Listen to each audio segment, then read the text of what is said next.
Hello, and thank you for tuning in today to Issues of Interest from Baker Newman Noyes, where we cover assurance, tax, business advisory, and technology topics and trends affecting the banking and financial services industry. I'm Joe Jalbert, and I lead the banking and financial services practice here at BNN. Banks and financial institutions are constantly navigating volatility and change. Here at Issues of Interest, we help you stay current on what's happening in the industry so you can achieve success for your institution. Now, let's get into the episode.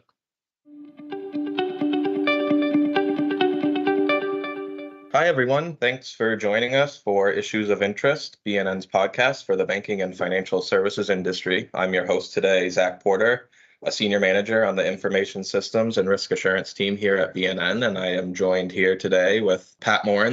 Hi, Zach, and hello to everyone listening. Glad to be here. Great. So, Pat, before we dive into things, could you just take a moment to share a bit about your role at BNN? Sure, thanks. I've been with BNN since its founding.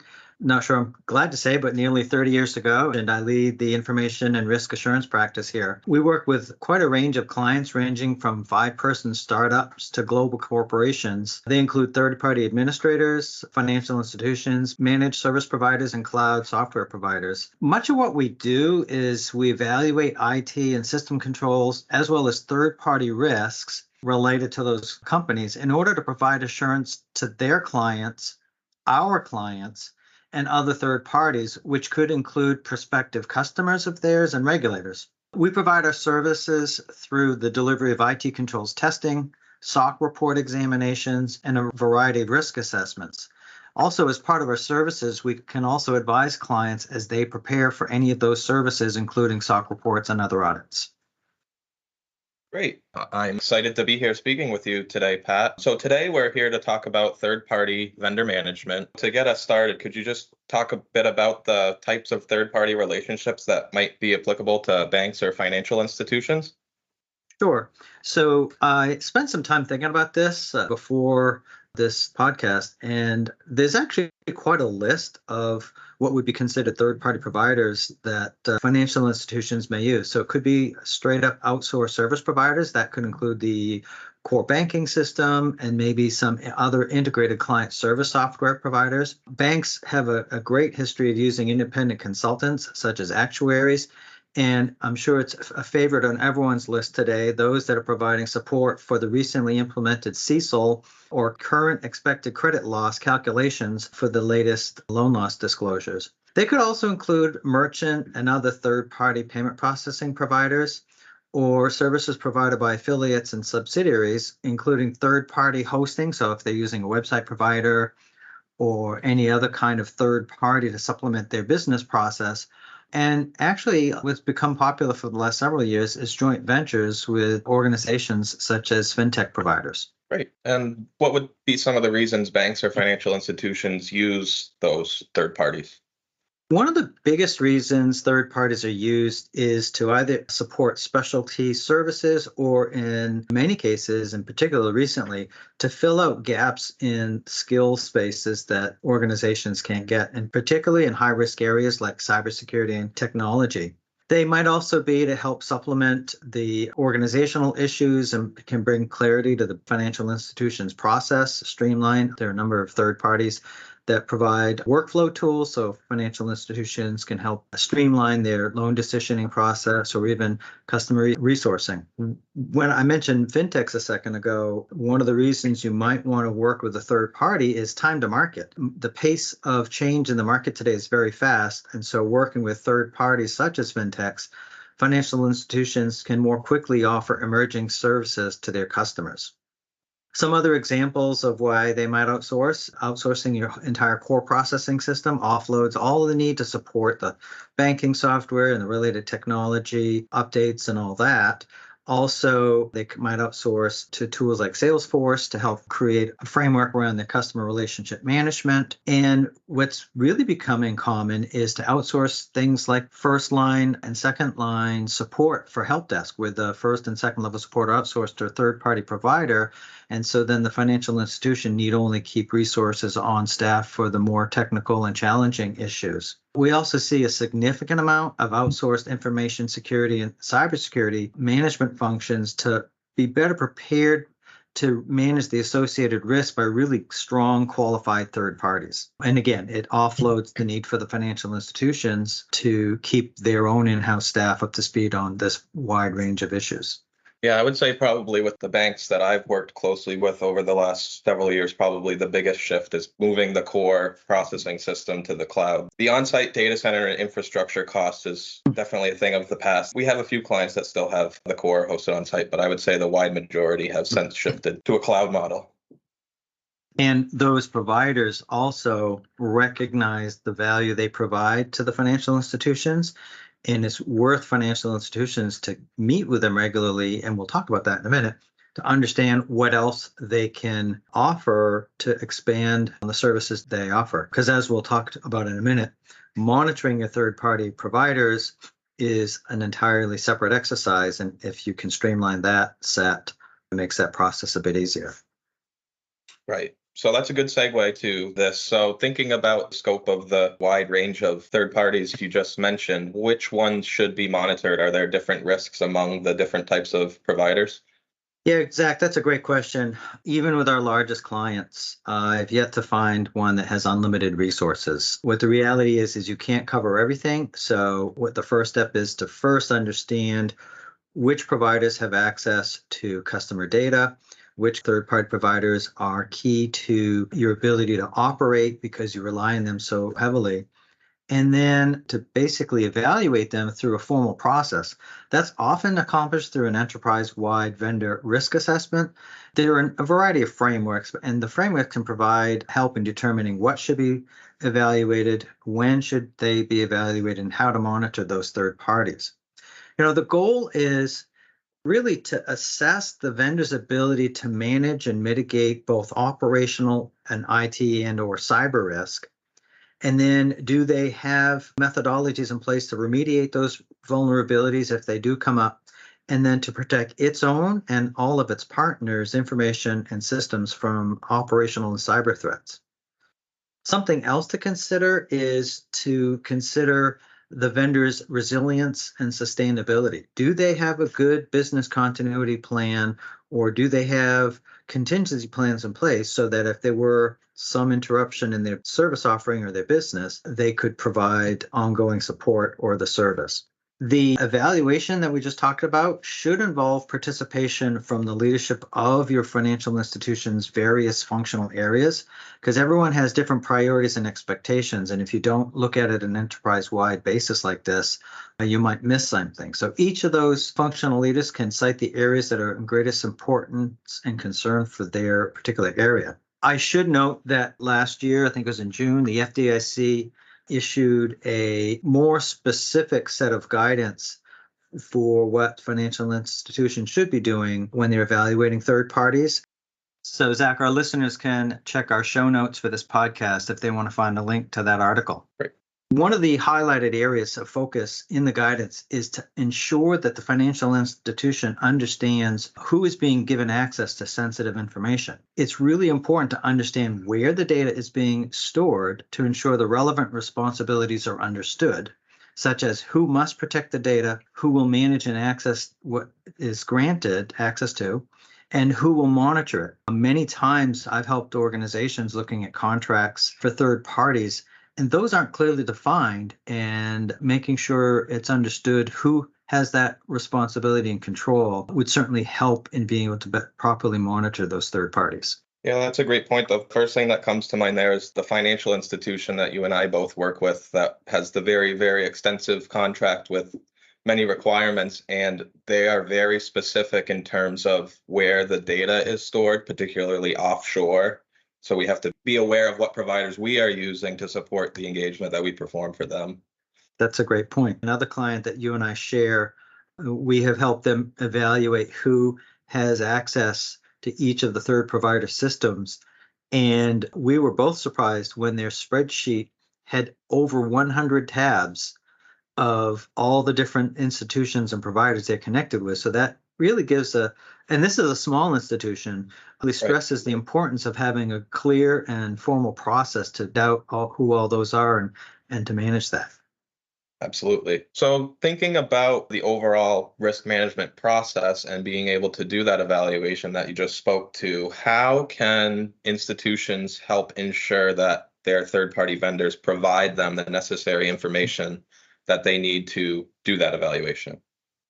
The best way to do that is at time of initial contract execution to ensure that the contracts include the opportunity for the financial institution to conduct an audit, actually the right to perform an audit. If it isn't in the contract, it's certainly worth evaluating at any renewal point to make sure that's included in that. Additionally, if they don't have that, certainly the vetting process and the ongoing monitoring should include a set of specific questions that are relevant to your financial institution, such as minimum standards for data handling or minimum security practices. And ideally, if it's possible, if the third party can provide a relevant third party assessment or an attestation report, such as a SOC 1 or SOC 2, or even an ISO certification over their IT systems, that would go a long way to provide some determination of that, the formality and the appropriateness of that vendor's systems. Through some of the Sarbanes-Oxley work we do, and to some extent some of the SOC reporting we do help organizations do a second validation of that information they collect. And or at the same time, we help them come up with sets of questions they might consider asking so that they can better facilitate their process. So during the vetting process, when you're requesting SOC 1 or SOC 2 reports from your third-party vendors, it's important to consider the vendors that third party is using as well. A good example of that is one of our clients uses an outsourced accounting vendor who also uses a third-party hosting provider for that data. So part of the vetting process, it's important to understand where your data is actually being hosted and if you need to request additional SOC reports or information from those downstream vendors. And I think in that situation, you had shared with me that downstream provider has a SOC report. And yes. That downstream term you use is important because in the SOC reporting guidance, anyone who is a second or third party user of a service provider that has a SOC report has a reasonable right to request those reports. Absolutely. So with that information that you collect from the third parties, whether it be through the contract process, third party assessments, or other reports like we were just talking about, what do you do with that information and how can you use it to evaluate the residual risk? Sure. So you mentioned it earlier in your example. First thing to do is to make sure what is collected is relevant to the service or activity that is being provided. If not, really, the only thing to do is to go back and ask for more clarity. But once it's received, the information should be reviewed in the context of that service and activity and to see if the controls and protections that are described meet your minimum standards for your financial institution and its related risk appetite. So everyone is somewhat different and the responses should be evaluated as a whole. So they may have, say, for example, their password settings aren't as strong as you would like, but if they have other strong factors, like maybe they also supplement it with multi-factor authentication or something else, that would be something worth considering when you look at it at a whole. And I think you mentioned it earlier. It's important in that evaluation process when you have that information to ensure that all of the stakeholders are involved in that process. I think a lot of times we see that financial institutions and banks have a compliance team that sort of spearheads this effort, but it's also important for the relevant business lines to also have a piece in that to ensure that all of the relevant risk areas are being considered. Right. So with that, if for some reason you've requested information from the vendor and they're either unable to provide it or they do provide it and you have some concerns that the vendor's processes and controls are not in alignment with your organization's risk appetite, what are some things you can do at that stage? So the first is to communicate your concerns with the vendor. Perhaps they failed to provide enough information or they weren't sufficiently clear, and with follow-up, you can close that risk consideration. But If not, it would be ideal to work with them to come up with a reasonable solution short of terminating the relationship, because that's often more costly than what may be involved in resolving it. I had an example where a quasi-financial institution that we're affiliated with had a particular vendor that their charge was to collect cash payments on behalf of this financial institution. And they were filling out security questionnaires, and they were just never quite able to close the gap around the risk assessment that the financial institution had. So while we were able to maintain independence, they hired us to come in and evaluate their system. And what we discovered is that their system was eligible to fit into a SOC 1 report. And so working with them, they identified the right objectives, and we helped them develop a SOC report that they now do annually, and it satisfies the requirements of this financial institution. So that actually leads well into the next point. So Pat, if I'm a service provider, what are the things I might want to think about or be prepared for in the context of the requests I might get from my customers? As I mentioned at the beginning, in our practice, we work with literally dozens of service providers. And the most frequent requests we get are to provide assurance over their systems and processes, and in particular, areas of security and confidentiality. And in some cases, their processing activities. A good approach for if you're a service provider is put yourself in the place of your customer and think what they might want to be assured of. And so be prepared to ask yourself the questions they may ask and provide answers around that. I've mentioned the SOC report a couple of times. If you're a service provider, that is certainly an option. We always, whenever we talk to an organization that may be looking at a SOC report, we want to make sure it's really the right fit. Sometimes if it's a very specific need, some other assurance might be able to be provided, such as if they already get themselves a PCI attestation, they could use that. Or there might be a smaller set of services that a third-party firm like Baker Newman Noyes could provide, or others. It could be a specialty cybersecurity firm like doing a pen test report to provide that assurance. So there's always lots of options, and we're always happy to help our clients find what's a good fit. Yeah, I would say there, I think the thing we're seeing a lot over the last couple of years when clients are considering whether they want to go for a SOC 1 or a SOC 2 report to satisfy third-party requests, it's often a cost consideration, but the other one is just an administrative consideration that, as you mentioned earlier, banks or financial institutions don't always have unlimited resources. So having people have to respond to these extensive questionnaires multiple times throughout the year for different clients, sometimes having something like a SOC report can be helpful in addressing all of those in one swipe. So Pat, it's about time for us to wrap up. Is there anything else that you'd like to add that we haven't touched on already? What should people walk away with today to help them at their institutions going forward? Well, the main thing is to understand who are your key providers and to keep regular discussions with them so that you know where they stand, know how they're doing, and in particular, to be aware of any changes they may be implementing. It's certainly important to monitor and evaluate them on a regular basis. We generally recommend annually, and particularly when they are trusted with access to sensitive information or if they're critical to your financial institution's business process and customer service delivery. Yeah, thanks, Pat. That's very helpful. So today, I think we've covered some great topics and things to consider for banks and financial institutions engaging with third-party vendors. As a quick recap, we've covered some of the main reasons banks and financial institutions use third parties, how to monitor those third parties and the related risks, ensuring those third parties provide the necessary information needed to evaluate them, and then what some of your options are if you have concerns over the level of service or information provided by those third parties. So, Pat, it was great speaking with you today. Appreciate you joining me. Absolutely, Zach. Thanks for sitting down with me. And thanks for our listeners for tuning in. And we hope this information is helpful. Yes, and BNN is always monitoring and sharing updates and developments. So stay tuned for more articles, podcasts, and resources from our team. Thanks all.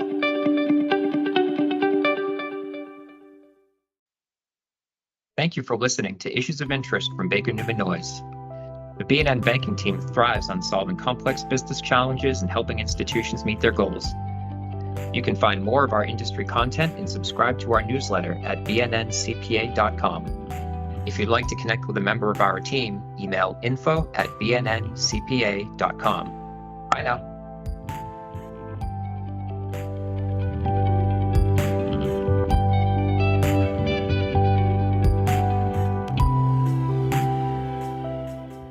This podcast is brought to you by Baker Newman Noyes. The information contained in this episode is based on data available as of the date of its release. BNN is under no obligation to update this information as changes occur. BNN podcasts, events, and publications are intended to provide general information to our clients and friends. It does not constitute accounting, tax, or legal advice, nor is it intended to convey a thorough treatment of the subject matter. The information in this podcast may or may not apply to your individual situation. Consult a professional for help applying these concepts to your personal circumstances. Please contact Baker Newman Noyes for additional assistance at info@bnncpa.com. More information can be found online at bnncpa.com.